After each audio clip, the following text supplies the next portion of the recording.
Jerome Bosonko with Smart Men's Business. We get into our news hour.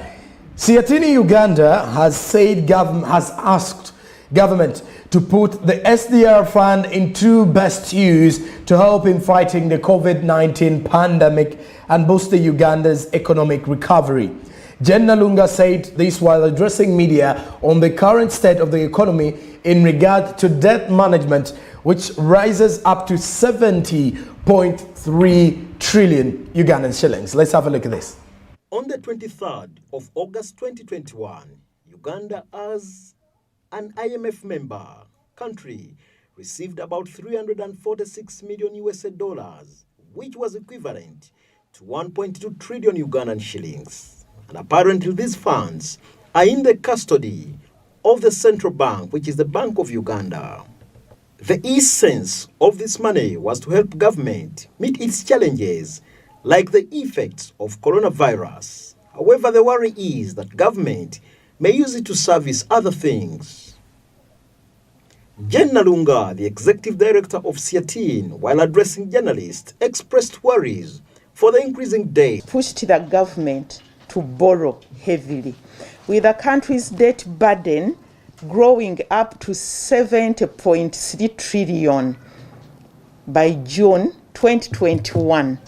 And this is an increase from 65.8 trillion in June 2020. That means that between June 2020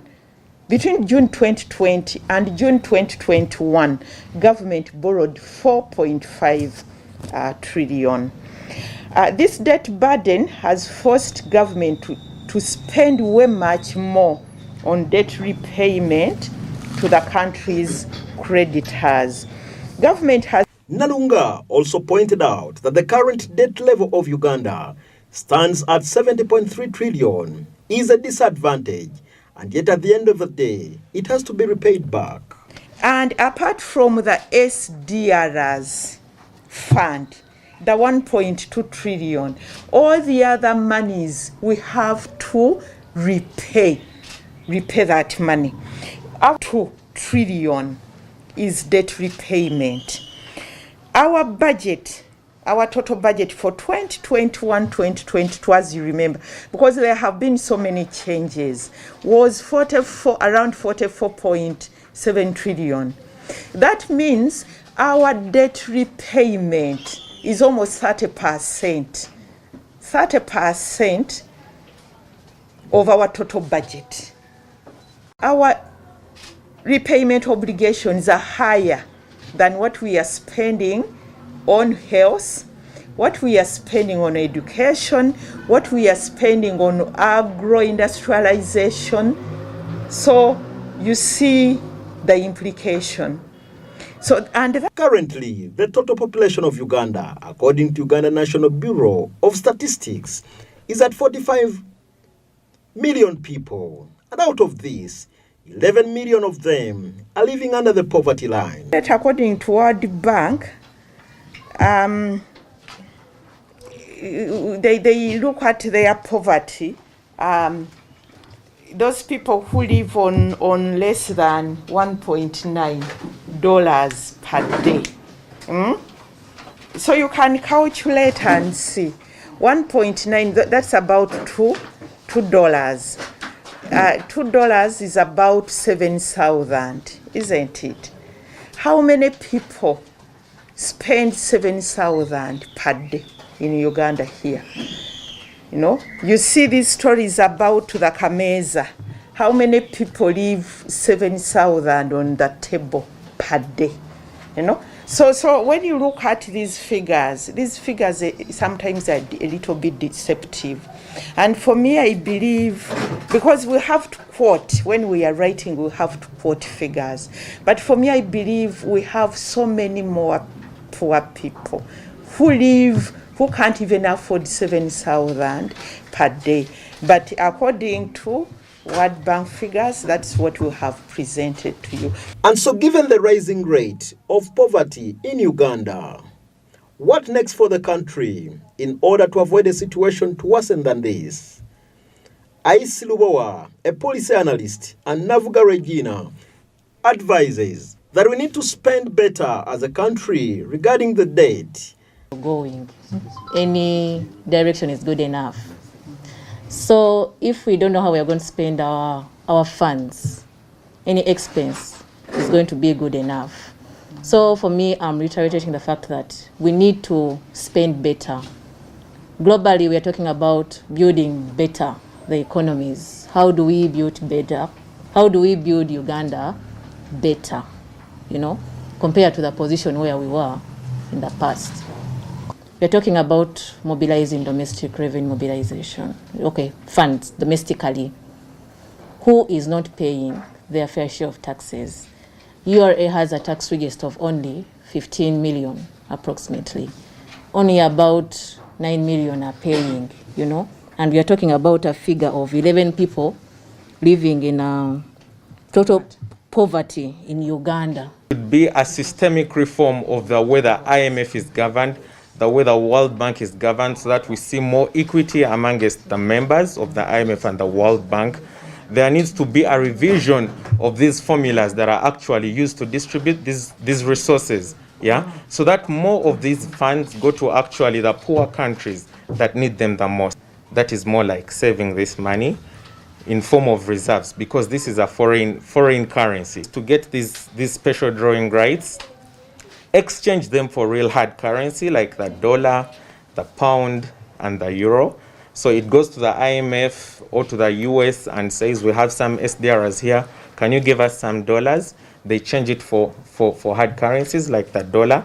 And once they've had this money changed into hard currencies, they can then channel it to the finance ministry. The current debt of Uganda still remains a very big burden that continues to worry. The discussion regarding cutting the cost of expenditure continues to remain another fundamental discussion in Uganda.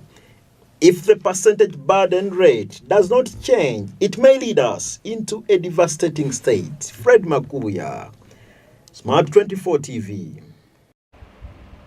All right, thanks, Makubia, for that particular story. Moving on, the Chief Justice calls for increased support to judiciary as Alfonso Winyidoro, the Chief Justice of Uganda, has called for a paradigm shift in handling the judiciary and budget allocation. Let's have a look at this report.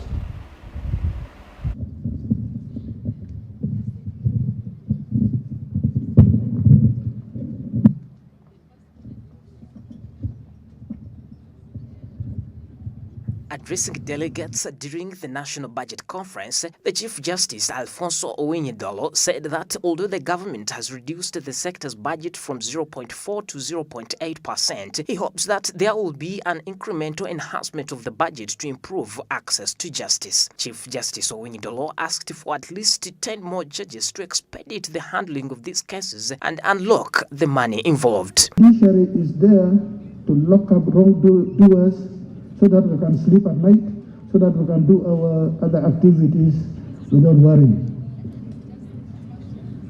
Let me use the occasion of this forum to say that is the smallest role of the judiciary. The biggest role of the judiciary is socio-economic transformation of the country. Anywhere in the world, and this is where the Ugandan judiciary is being failed to perform, to make its rightful contribution. It should be noted that in this financial year 2021 to 2022, the budget for the judiciary was substantially enhanced from 199.1 billion to 376.9 billion. Out of this, 146 billion was provided for the recruitment and facilitation of the judicial staff. In addition, 18.2 billion was provided to implement the electronic court case management information system and the prosecution case management information system. The story compiled by Joram Paul Sonko. Thanks, Betson Mumbere. On to the next one now, we head to Kenya, where Kenya Airways staff are set to remain on pay cut. As the employees of the national carrier, Kenya Airways will remain on pay cuts at least in the short term as part of cost-cutting measures aimed at preserving cash amid unrelenting COVID-19 wars. Let's take a look at this report. The airline, in a response to the Business Daily queries on Tuesday, said employee full salaries will not be restored within several months to come, dealing a blow to the workers. The airline said in reference to employee pay cuts that the operating environment since the outbreak of COVID-19 remains the same and any changes shall only be done when the situation improves. Kenyan Airways workers in January took a fresh round of pay cuts of up to 30% to preserve the cash. As the airline's chief executive Alan Chilavuka said then in a memo addressed to staff, and the cost-cutting measure, which was aimed at keeping the company afloat during this difficult time, will target workers earning 45,000 shillings and above. The payroll cuts of between 5% and 30% took effect in January and were to remain for a period of between 6 to 12 months with a quarterly review of the proposed pay valuation. The development comes at a time when the firm is eyeing a fresh bailout from the government to steady its operations despite narrowing its half-year loss by a fifth. The airline posted 11.49 billion Kenyan shillings net loss in the 6 month ended, with a 19.8% cut from the 14.33 billion Kenyan shillings loss it incurred in the preceding similar period, taking its accumulated losses over the years to above 127 billion Kenyan shillings. Kenyan Airways says the long recovery prospects and diminishing revenue in an environment of increased costs to tight health and safety measures mean it will require a bailout to stay afloat. Mr. Chilavuka said when he released the company's financial results 2 weeks ago that the financial situation of the company is precarious as they are in a negative equity position, which means the airline is insolvent as an organization and obviously made worse by the pandemic. According to Mr. Chilavuka, in his statement he released about the company's financial results 2 weeks ago, the financial situation of the company is precarious as they are in a negative equity position, which means the airline is insolvent as an organization and obviously made worse by the pandemic. That brings us to the end of our news hour here on SMB.